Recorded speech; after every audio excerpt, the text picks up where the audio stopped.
Мария Даниловна Быкова вот уже 20 лет повар трапезной православного храма святых апостолов Петра и Павла поселка Хандыга Тампонского района. Рабочий день начинается в 7 утра. Если нужно, приходит и к 5-6, надо приготовить завтрак, к 12 обед и после ужин. Ее готовка – это не просто работа, а служение во славу Божию.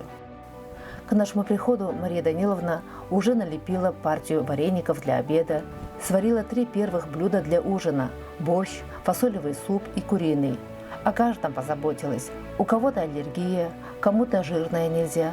И так целый день на ногах, а ей, на минуточку, в этом году исполнилось 80 лет. Борщик сварила.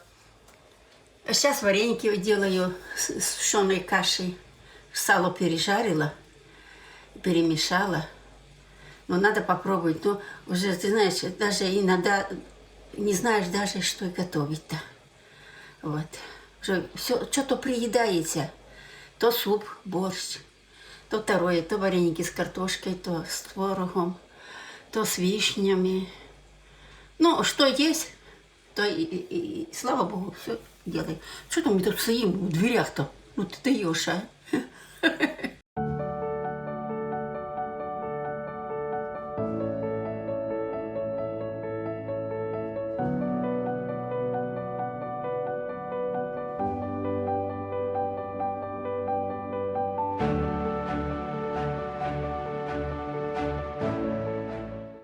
Мне нравится. Вот раскатывай тесто.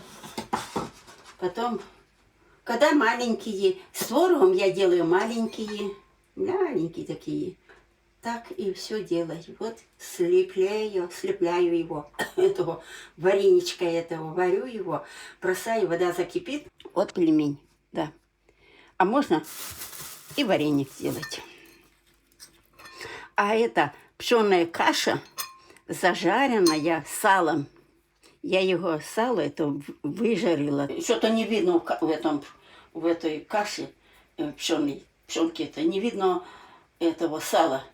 У нас на Украине, когда сало жаришь, оно коричневое. Мария Даниловна родом из Волынской области Украины. Там Мария окончила 7 классов школы. Работала дояркой, свинаркой в родном селе недалеко от Чернобыля. Вскоре познакомилась с хорошим парнем Виктором. Он тоже был из рабочей семьи, шофером. После рождения дочери решили поехать в Якутию, чтобы заработать деньги на постройку собственного дома. Так, в 1971 году молодая семья оказалась в поселке Хандыга. Муж устроился работать по профессии, а Мария Даниловна кем только не была – прачкой в ПЖКХ, уборщицей в Аюгре. Почти 15 лет трудилась в котельных, зольщицей, кочегаром. Такие были окошки большие, что на улице трактор стоит, бульдозер, и толкает уголь в середину. И вот мы уже этот уголь бросаем в печки. А потом, когда чистим, золото просачивается вниз, и мы ее, эту золу, выбираем. Кладем и сыпем ее тачки большие. Вот это. А когда золу сыпешь в тачку, там такая пыль, только одни глаза видно. Рот прямо вот тут и губы красные, только вот так и зубы белые. Это все черное. На улице были рельсы сделаны, а в тепле, в этом котельне была просто пол. И вот это берешь тачку, везешь эту тачку впереди себя, высыпаешь. А еще если ветер, вся зола идет на тебя. На работу приходили на сутки. Вот утром идешь 8 часов, работаешь сутки аж на следующее утро. Мария Даниловна – настоящая некрасовская женщина, которая в беде не срабеет, спасет. Она прожила трудную, но достойную жизнь. С первым мужем разошлась, от второго особой помощи не было. Все тяготы несла на своих плечах, сама обеспечивала семью и воспитывала дочерей. Самые счастливые годы – рождение старшей доченьки Елены в 68-м и младшей Евгении в 83-м, а после внуков и правнуков. Наша героиня на заслуженном отдыхе не торопится сидеть дома, даже слышать об этом не хочет. А что я дома буду делать? Телевизор смотреть, новости эти. Нет, я не смогу. Я буду работать до последнего. До последнего буду работать. Сколько сил хватит? 2000 год стал новой страницей истории Марии Даниловны Быковой. В том году она нашла свое призвание в служении церкви, а случилось это так. И были очень много прихожан. И все вот чай попить, то попить. А я и говорю, давайте я вам что-нибудь приготовлю. Я приготовила, им понравилось. Ну и давай, Мария, готов. И я уже, считай, с 2000 года я туда ходила, и там уже я работала поваром. Так я там и закрепилась. Вот. И теперь уже в 2003 году у нас уже начало строительства храма. Приезжали с Якутска, владыка приезжал, отец Алексей приезжал. И здесь, на том месте, было освящение нового храма. Очень было много народа. Я не уставала. Было очень много строителей с Якутска, с Хандыха. И мне надо было готовить обед, завтрак, обед и ужин, чтобы этих ребят всех накормить. И много было прихожан, наших прихожан. Все помогали, кто чем, кто продуктами. Мне легко было. Вера в Бога поддерживает Марию Даниловну, дает силу, помогает идти вперед.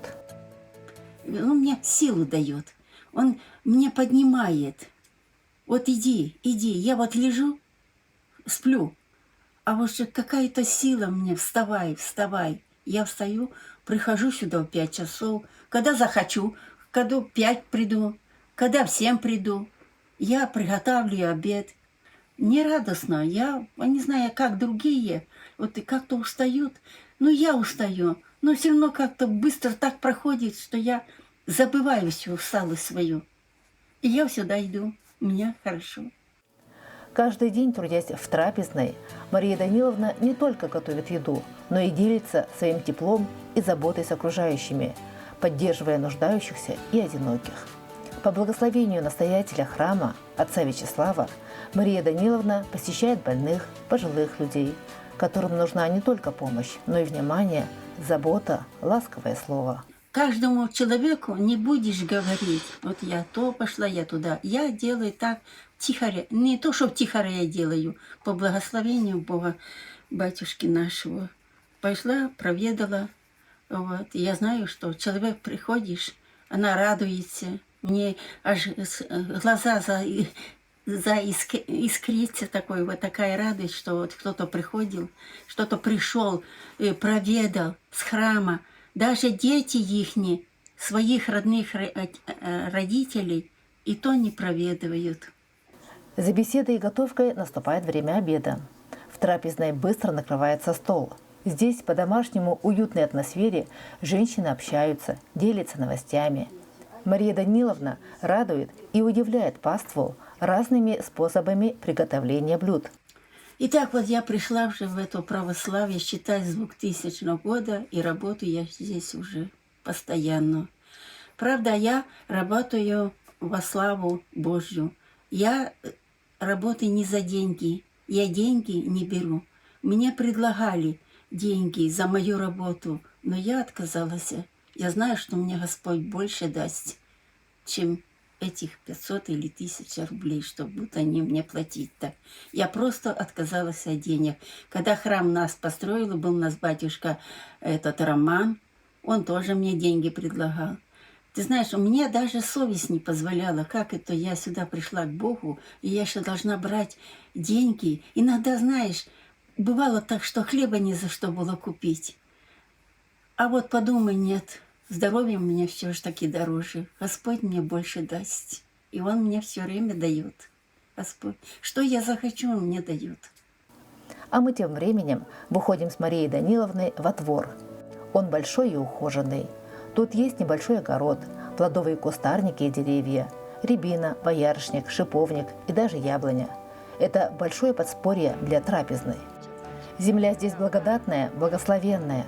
Все, что не высадят, растет буйным цветом. Вместе с другими женщинами из церкви Мария Даниловна собирает богатый урожай ягод и грибов. Большой и дружной семьей они готовят вкуснейшие варенья, соленья и витаминные чаи.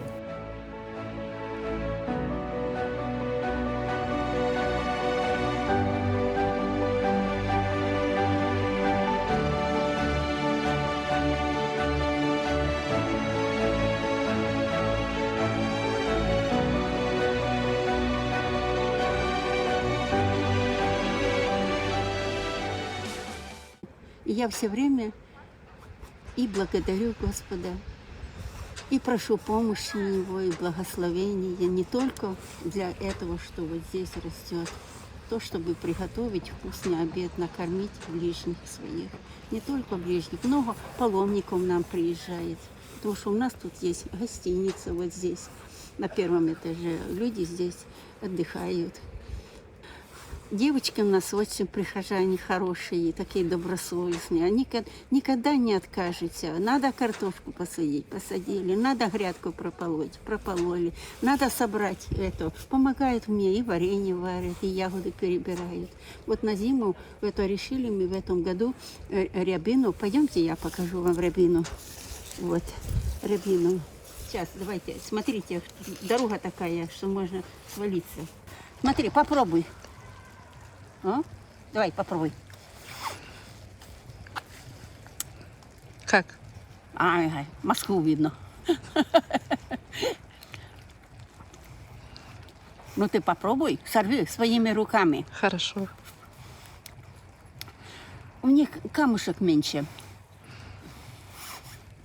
Мария Даниловна с нескрываемой радостью показывает владение церкви.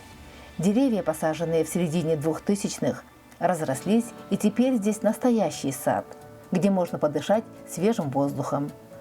На месте церкви раньше стояла котельная, где работала Мария Даниловна Быкова. Для нее это действительно чудо – возможность служить в месте, которое стало символом надежды и веры.